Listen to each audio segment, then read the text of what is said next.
Hi everyone, Angelina Sparkling Diva with a pick a card reading again.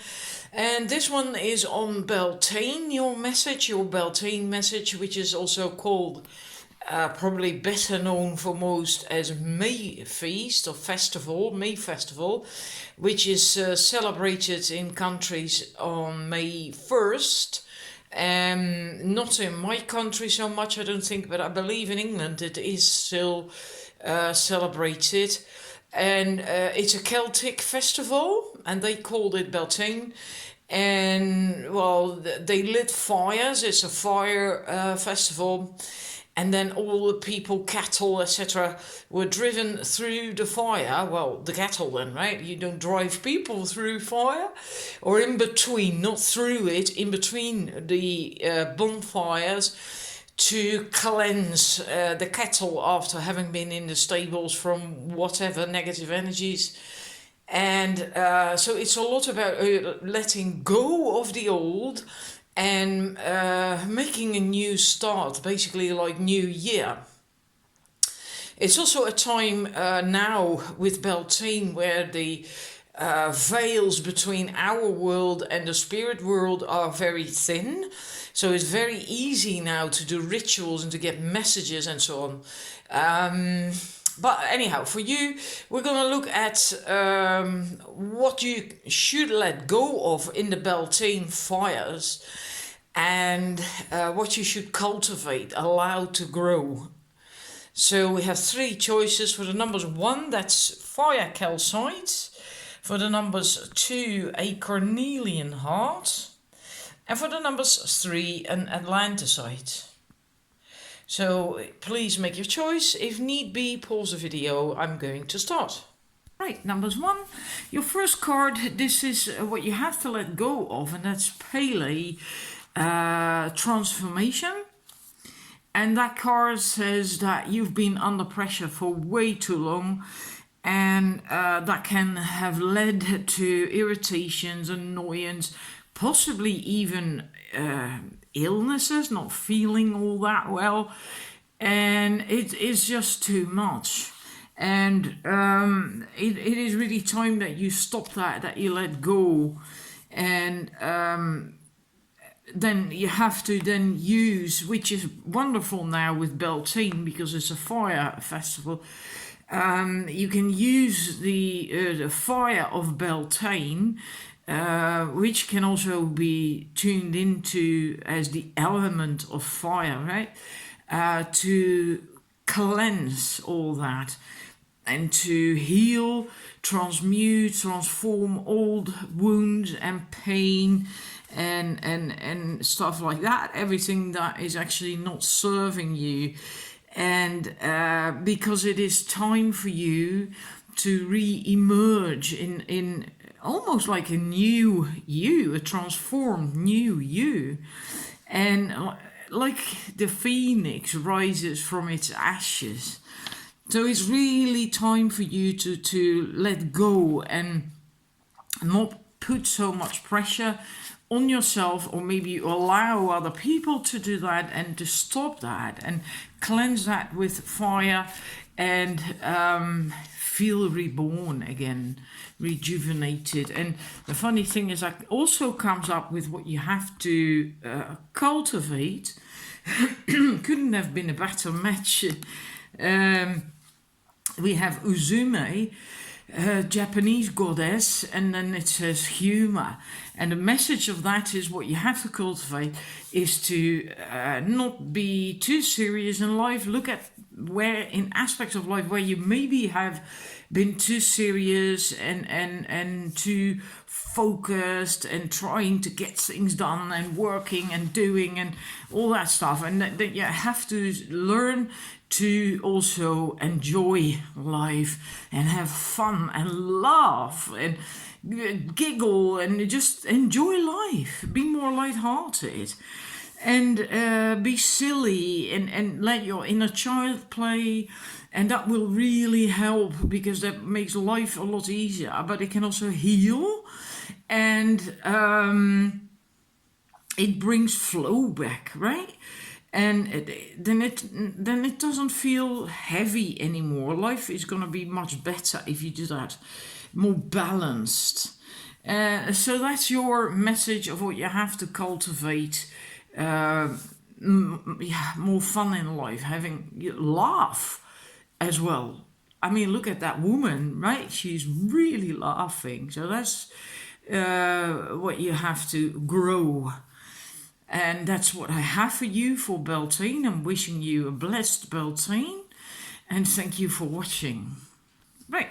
Number 2, your message. If you hear something rumblings at some point in the background, we're just having some thunder at the moment.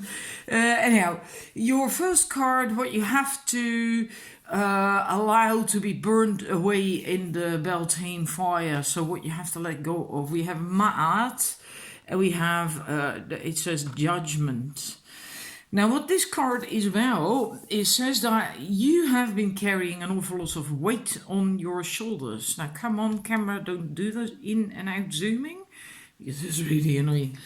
That you have been carrying a lot of weight on your shoulders, and because of that, your heart feels heavy, and you've allowed other people to basically force stuff upon you and demand things of you, and you've always, whoops, that was lightning.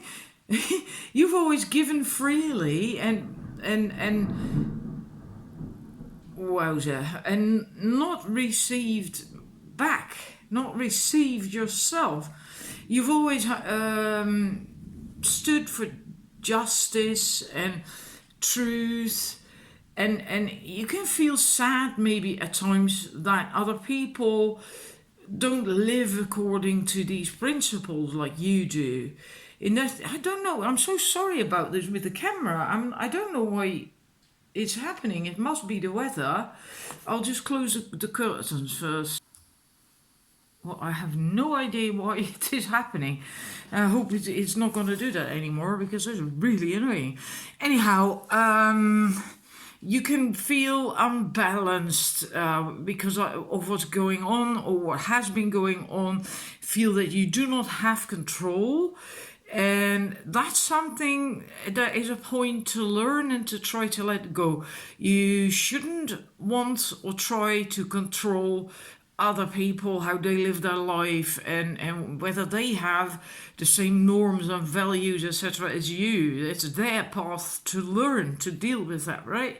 Like you have your path to deal with. So there is a bit of control in this.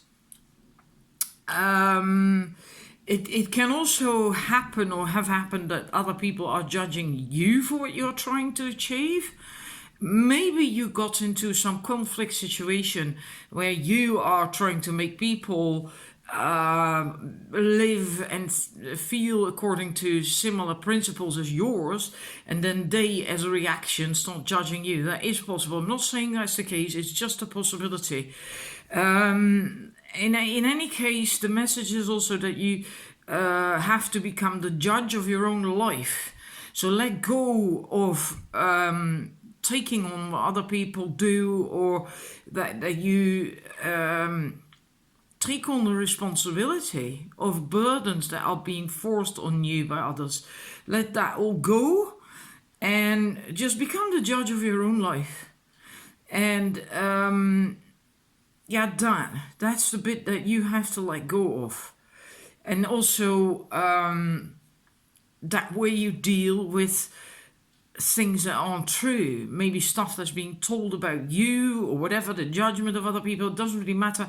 If you are the only judge, allow to only let your own judgment to affect you, then it doesn't really matter, right? Because no matter what we do, people are always going to judge us.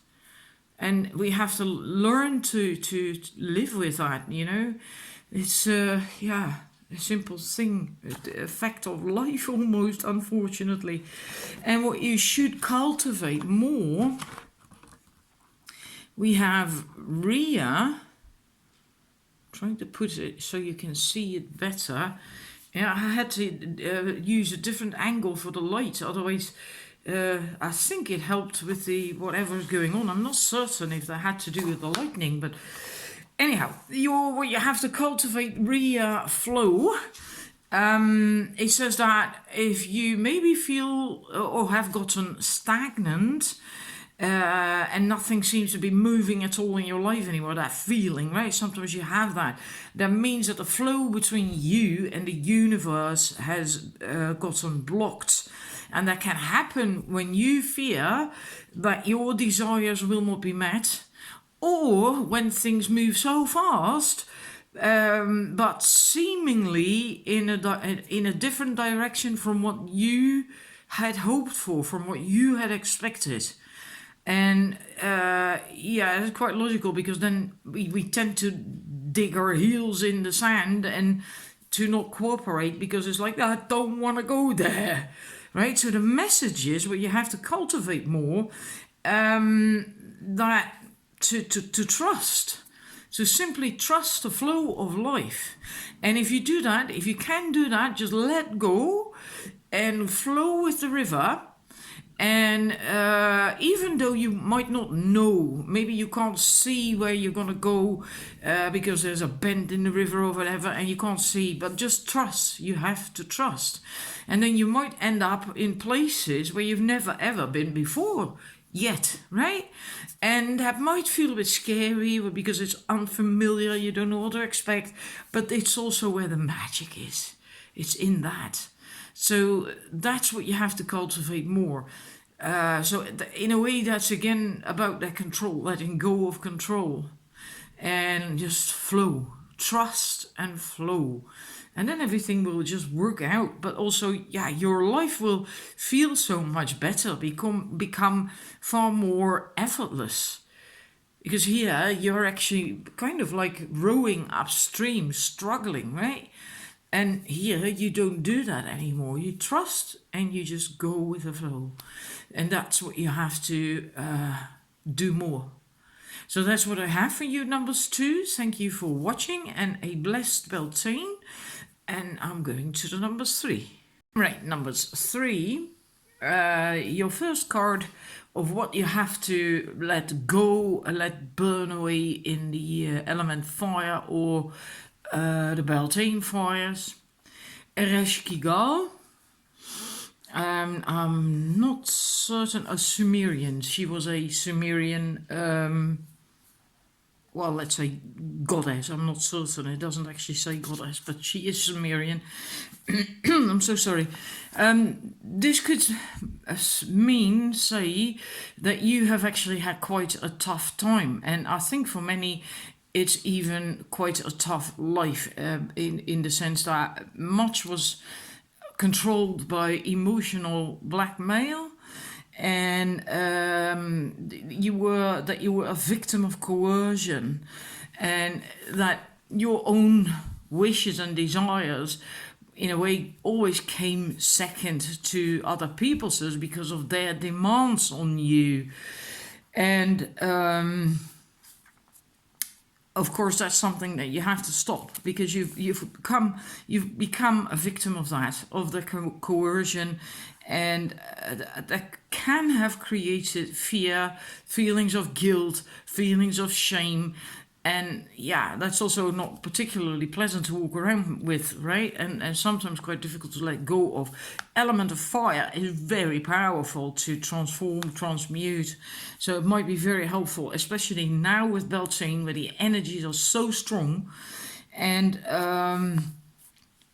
but this is really what you have to just let go of and stop allowing, stop other people from doing that. And in a way, you also allow that, because it is a survival strategy, or it has been that in the past, and that's something you have to deal with, right? So it can't happen anymore, and you now have to just stand tall and be strong, so and not be second best anymore If need be, walk away from situations. Some situations or with some people you just can't resolve. And that should be okay too, right? Sometimes you just need to be with different people or in a different situation. And sometimes it really is the best option to just walk away. Reclaim your personal power and let go of your victimhood and of blackmailing tendencies. And so you can be happy again. And then we get to your, there it is, your message of what you should cultivate. Then we have schooled, the future. I'm not certain. Yeah, that's better. Then you can see the colors a lot better as well. Schooled is about being in the now, right? And maybe because of what has been going on with the other message, you have been living in a bit of a dream situation life, dream life or dream state. Or maybe you have been living in the future thinking, oh, well, at least if this has happened or when that has done or when that is gone, then it's going to improve and it's going to be really good. But then you're living in the future. And the thing is, you have no power in the future. The only place you have power is now, here, in the now. And it can also be, that's the problem with living in the future, sorry, that you are so focused on a specific outcome and thinking about that, aiming for that, dreaming about that, whatever, but not everything will come to be, right? Because sometimes we make different choices, or life throws us a curveball, or it's just not meant to be. Many things that we dream about for the future don't come to be. They're different. So it's just a waste of time and energy. And while you can have that energy and you have that power in the now, and what you do in the now and how you respond to life in the here and now is actually creating the seeds for the future. So if you want to have a certain outcome, if you want something to manifest, come into fruition, you have to be in the now so it can come true. And that's what you have to cultivate more. Be in the now. Also be grounded and just really aware and conscious of where you are, what you're doing, and not like in the future or something. That's just not really going to help at all. So I really avoid that. And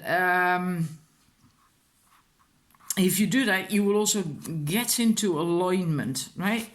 And so that's basically your message for what you have to cultivate. Do that, and then you might be surprised of what is going to happen. And sometimes the future of what you are creating in the now, right, by your reactions and actions and all that stuff, it doesn't mean to say that it takes 10 years or 5 years or a year. Some things come into being much sooner. It depends on what it is and what it's about, of course, right? So make sure that you are spend most of your time during the day in the now, aware of what you're doing, aware that you're washing the dishes, or aware that you peel potatoes, aware that you're making coffee, etc., etc. It's also a brilliant way to get in your feminine energy, by the way, to do that, to be in the now and to really also feel the things that you're touching and so on. So that's what I have for you, and I'm wishing you a blessed Beltane, and I'll see you again soon. Bye.